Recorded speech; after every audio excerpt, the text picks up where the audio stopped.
Here's something most of us never really stop to think about.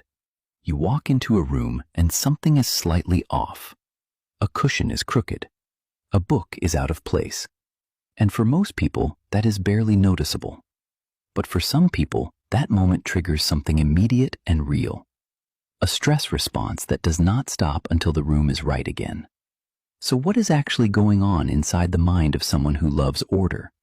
Because the answer might completely change the way you think about why some brains demand structure, while others barely notice the chaos around them.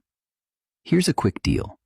If you want more content like this that breaks down real human psychology and helps you understand yourself and the people around you, make sure you subscribe, hit the like button, and drop a comment saying "seen" so I know this is reaching the right people. Now let's get straight into it. Let's start with what psychology actually says. This is not pickiness.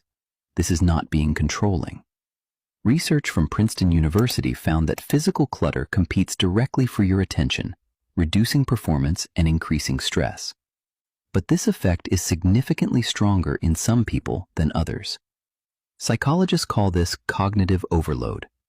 For people who love order, their brain is constantly trying to categorize and make sense of visual chaos, even when they are trying to focus on something else entirely.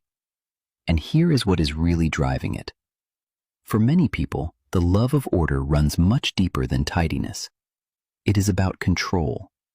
Life is unpredictable. You cannot control what happens at work or in relationships, but you can control whether your kitchen counter is clear. And for a brain wired to need structure, that control is genuinely calming. Psychologists consistently find that anxiety and the need for order go hand in hand.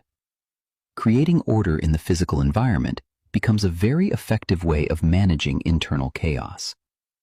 Here are 3 patterns that consistently show up in people who love order. The first is high conscientiousness. One of the big 5 personality traits, conscientiousness predicts a strong need for structure and predictability. These people are hardwired to feel better when things are organized and immediately uncomfortable when they are not. The second is a lower threshold for sensory input.